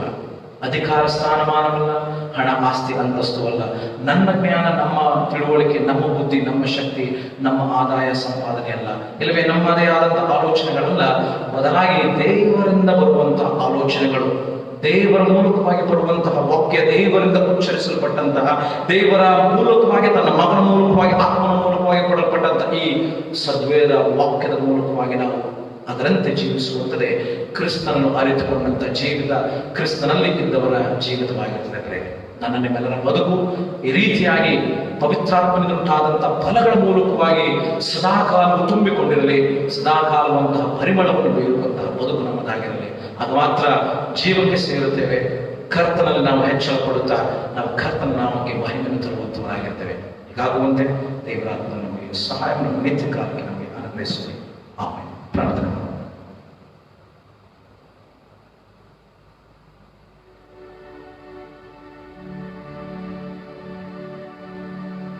ಕರ್ತನಾಗಿರುವ ನಮ್ಮ ದೇವರೇ, ನಿನ್ನ ನಾಮಕ್ಕೆ ಸ್ತೋತ್ರ. ನಿನ್ನ ವಾಕ್ಯವನ್ನು ಕೇಳಿದ್ದೇವೆ, ನಿನ್ನ ವಾಕ್ಯವನ್ನು ಮನನ ಮಾಡಿದ್ದೇವೆ. ಇನ್ನು ನಮ್ಮ ಜೀವಿತ, ನಮ್ಮ ಬದುಕು ನಿನ್ನನ್ನು ಅರ್ಥ ಮಾಡಿಕೊಂಡು, ನಿನ್ನನ್ನು ಅರಿತುಕೊಂಡು, ನೀನೇ ನಮಗೆ ಶ್ರೇಷ್ಠವಾದವು. ಇಹಲೋಕದಲ್ಲಿರುವಂತಹ ಪ್ರತಿಯೊಂದು ಸಂಗತಿಗಳು, ಪ್ರತಿಯೊಂದು ವಿಷಯಗಳು ಅವೆಲ್ಲವೂ ನಶಿಸಿ ಹೋಗುವಂತ, ಅಳಿದು ಹೋಗುವಂತವುಗಳೇ ಎಂಬುದಾಗಿ ನಾವು ತಿಳ್ಕೊಂಡಿದ್ದೇವೆ. ನಮ್ಮಲ್ಲಿರುವಂತಹ ಜ್ಞಾನ, ವಿವೇಕ, ತಿಳುವಳಿಕೆ ಅದೇ ನಮ್ಮ ಜೀವದ ಆಧಾರವಲ್ಲ, ಆಶ್ರಯವಲ್ಲ. ನಮಗಿರುವಂತಹ ಅಲ್ಪಾವಧಿಯ ಅಧಿಕಾರ ಸ್ಥಾನಮಾನಗಳೇ ನಮಗಿರುವಂತಹ ಜೀವಿತದ ಕ್ರಮವಲ್ಲ. ನಮಗಿರುವಂತಹ ಹಣ, ಆಸ್ತಿ, ಅಂತಸ್ತು, ಇದರ ಮೂಲಕವಾಗಿ ನಾವು ಮಾಡುವಂತಹ ದರ್ಪ, ದೌರ್ಜನ್ಯ, ಇಲ್ಲವೇ ನಮ್ಮೊಳಗಿನ ಆಂತರ್ಯದ ಆ ಸೊಕ್ಕು, ಜಂಬ, ಗರ್ವ, ಇವುಗಳು ಎಲ್ಲವೂ ಸಹ ನಿನ್ನ ಮುಂದೆ ಸಾಗುವುದೂ ಇಲ್ಲ, ನಿನಗೆ ಸರಿಸಾಟಿಯಲ್ಲ, ನಿನ್ನ ಮೆಚ್ಚುವುದೂ ಇಲ್ಲ ಎಂಬುದಾಗಿ ನಾವು ತಿಳ್ಕೊಂಡಿದ್ದೇವೆ. ನಿನ್ನನ್ನು ಅರಿಯುವುದು, ನಿನ್ನನ್ನು ಅರಿತುಕೊಂಡು ನಿನ್ನವರಾಗಿ, ನಿನ್ನಲ್ಲಿದ್ದುಕೊಂಡವರಾಗಿ ಪ್ರೀತಿಯ ಪರಿಮಳವನ್ನು ಬೀರುವಂತಹ, ಸಂತೋಷವಾಗಿ ನಾವು ಎಲ್ಲರ ಸಂಗಡ ಬದುಕುವ ಹಾಗೆ, ನಾವು ಸಮಾಧಾನದಿದ್ದು ಇತರರನ್ನು ಸಮಾಧಾನ ಪಡಿಸುವಂತಹ ನಂಬಿಕೆ, ದಯೆ, ಉಪಕಾರ, ಸಾಧುತ್ವ, ಕ್ಷಮೆತಮೆ, ಇಂತಹ ಪವಿತ್ರಾತ್ಮನ ಫಲಗಳನ್ನು ತೋರ್ಪಡಿಸುವಂತಹ, ಪವಿತ್ರಾತ್ಮನ ಫಲಗಳಿಂದ ನಾವು ತುಂಬಿಕೊಂಡವರಾಗಿ ಜೀವಿಸುವಂಥದ್ದೇ ನಮ್ಮ ಬದುಕಿನ ಜೀವಿತದ ಶ್ರೇಷ್ಠವಾದಂತಹ ಸಂಗತಿ ಎಂಬುದಾಗಿ ನಾವು ತಿಳ್ಕೊಂಡಿದ್ದೇವೆ. ಅದಕ್ಕನುಸಾರವಾಗಿ ನಮ್ಮನ್ನು ನೂತನಪಡಿಸು. ಕ್ರಿಸ್ತನಲ್ಲಿರುವವರು ನೂತನ ಸೃಷ್ಟಿಗಳು, ಪೂರ್ವಸ್ಥಿತಿ ಹೋಗಿ ಎಲ್ಲವೂ ನೂತನವಾಯಿತು ಎಂಬುದಾಗಿ ಹೇಳುತ್ತದೆ. ಕ್ರಿಸ್ತನಲ್ಲಿದ್ದೇವೆ ಎಂಬುದಾಗಿ ನಾವು ಹೇಳುತ್ತಾ ಪಾಪ ಕೃತ್ಯಗಳನ್ನು ಮಾಡುವವರು ನಾವಾಗಿರದ ಹಾಗೆ ನಮ್ಮನ್ನು ಬಲಪಡಿಸಿ ಬಲಪಡಿಸಿ, ನಮ್ಮನ್ನು ರೂಪಾಂತರಪಡಿಸಿ ನಿನ್ನ ಸಹವಾಸದಲ್ಲಿ ಮುನ್ನಡೆಸು. ಕ್ರಿಸ್ತನಲ್ಲಿದ್ದೇವೆ, ನಾವು ಕ್ರಿಸ್ತನವರು ಎಂಬುದಾಗಿ ಹೇಳುವಂಥದ್ದು ಮಾತ್ರವಲ್ಲದೆ ಕಾರ್ಯರೂಪದಲ್ಲಿ ನಮ್ಮ ವ್ಯಕ್ತಿತ್ವ, ಸ್ವಭಾವ, ನಮ್ಮ ವರ್ತನೆಗಳಿಂದ ಇತರರನ್ನು ಪ್ರೇರೇಪಿಸಿ ನಿನ್ನ ಮಾರ್ಗದಲ್ಲಿ ನಡೆಯುವುದಕ್ಕೂ ನಿನ್ನಲ್ಲಿ ನೆಲೆಗೊಳ್ಳುವುದಕ್ಕೂ ನಾವು ಸ್ಫೂರ್ತಿ ತರುವಂತಹ ಮಕ್ಕಳಾಗಿರಲು ನಮಗೆ ಸಹಾಯವನ್ನು ಬಯಸುತ್ತೀವ. ನಿನ್ನ ಕೃಪೆ, ನಿನ್ನ ದಯೆಯನ್ನು ನಮ್ಮ ಮೂಲಕವಾಗಿ ಇತರರಿಗೂ ಸಹ ಪ್ರಕಟಪಡಿಸು. ನಾವು ಕ್ರಿಸ್ತನಲ್ಲಿದ್ದೇವೆ ಎನ್ನುವಂಥದ್ರ ವಿಷಯದಲ್ಲಿ ನಾವು ತಲ್ಲೀನರಾಗಿ ನಿನಗೆ ಸದಾಕಾಲಕ್ಕೂ ಮಹಿಮೆಯನ್ನು ತರುವಂತಹ ಮಕ್ಕಳಾಗಿರಲು ನಮಗೆ ಸಹಾಯ ದಯಪಾಲಿಸು. ನಿನ್ನ ಆತ್ಮನ ಕೃಪೆ, ನಿನ್ನ ಆತ್ಮನ ದಯೆ ನಿತ್ಯ ಕಾಲವು ನಮ್ಮೊಂದಿಗೆ ತಗೊಂಡು ನಿನ್ನ ವಾಕ್ಯದ ಪ್ರಕಾರ ಪವಿತ್ರಾತ್ಮನ ಫಲಗಳನ್ನು ಅದಕ್ಕನುಸಾರವಾಗಿ ಜೀವಿಸುವಂಥದ್ದೇ ನಮ್ಮ ಜೀವಿತದ ಗುರಿಯಾಗಿದ್ದು, ಅದೇ ನಮ್ಮ ಶ್ರೇಷ್ಠ ಸಾಧನೆ, ಅದೇ ನಮ್ಮ ಜೀವಿತದ ಶ್ರೇಷ್ಠ ಸಾಧನೆ ಮೂಲಕವಾಗಿ ಜೀವವೆಂಬ ಜಯಮಾಲೆಯನ್ನು ಪಡೆಯುತ್ತೇವೆ ಎನ್ನುವಂತಹ ನಂಬಿಕೆಯಲ್ಲಿ ನಾವು ಮುನ್ನಡೆಯುವ ನಿನ್ನ ಆತ್ಮನ ಸಹಾಯವನ್ನು ಕೊಟ್ಟು ನಮ್ಮೆಲ್ಲರನ್ನು ಮುನ್ನಡೆಸು. ನಮ್ಮನ್ನು ನೀನು ತಾನೇ ಕಾಪಾಡುತ್ತಾ ಎಲ್ಲ ಸಮಸ್ಯೆ ತೊಂದರೆಗಳಿಂದ, ಕೊರೋನಾ ಸೋಂಕಿನಿಂದ ಮತ್ತು ಎಲ್ಲ ವಿಧವಾದಂತಹ ಅನಾರೋಗ್ಯ ಸೋಂಕಿನಿಂದ ನೀನು ತಪ್ಪಿಸಿ ಕಾಪಾಡಿ ಎಲ್ಲರನ್ನೂ ಬಲಪಡಿಸಿ ನಿನ್ನ ಮಾರ್ಗದಲ್ಲಿ ಮುನ್ನಡೆಸಿ ನೀನು ಮಹಿಮೆಯನ್ನು ಹೊಂದಿಕೋ ಎಂಬುದಾಗಿ ಯೇಸುವಿನ ನಾಮದಲ್ಲಿ ಈ ಪ್ರಾರ್ಥನೆ ಬೇಡುತ್ತೇವೆ. ಆಮೆನ್. ಕರ್ತನ ಪ್ರಾರ್ಥನೆಯನ್ನು ಮನಸ್ಸಿನಿಂದ ಹೇಳೋಣ. ಪರಲೋಕದಲ್ಲಿರುವ ನಮ್ಮ ತಂದೆಯೇ, ನಿನ್ನ ನಾಮವು ಪರಿಶುದ್ಧವಾಗಿ ನೆನೆಸಲ್ಪಡಲಿ, ನಿನ್ನ ರಾಜ್ಯವು ಬರಲಿ, ನಿನ್ನ ಚಿತ್ತವು ಪರಲೋಕದಲ್ಲಿ ನೆರವೇರುವ ಪ್ರಕಾರ ಪರಲೋಕದಲ್ಲಿ ನೆರವೇರಲಿ. ನಮ್ಮಲ್ಲಿರದ ಆಹಾರ ನೀನು ದಯಪಾಲಿಸು. ನಮಗೆ ತಪ್ಪು ಮಾಡಿದರೆ ನಾವು ಕ್ಷಮಿಸುವಂತೆ ನಮ್ಮ ತಪ್ಪುಗಳನ್ನು ಕ್ಷಮಿಸು. ನಮ್ಮ ಶೋಧನೆಗೆ ಕೇಳಿ ತಪ್ಪಿಸು. ರಾಜ್ಯದ ಬಲವು ಮಹಿಮೆಯು ಸದಾಕಾಲ ನಿನ್ನವೇ. ಆಮೆನ್. ದೇವರ ಆಶೀರ್ವಾದವು ನಮಗೆ ನಮಗೆ ಕರುಣೆಯುಳ್ಳ ದೇವರ ಕೃಪಾಶ್ರಯಕ್ಕೂ ಆತನ ಹಸ್ತ ಪರಿಪಾಲನೆಯನ್ನು ನಾನು ಒಪ್ಪಿಸಿಕೊಳ್ಳುತ್ತೇನೆ. ತಂದೆ, ಕುಮಾರ, ಪುತ್ರ, ಸರ್ವಶಕ್ತ ದೇವರ ಆಶೀರ್ವಾದ ನಿಮ್ಮೆಲ್ಲರ ಸಂಗಡ ನಿತ್ಯ ಕಾಲಕ್ಕೂ ನೆಲೆಯಾಗಲಿ.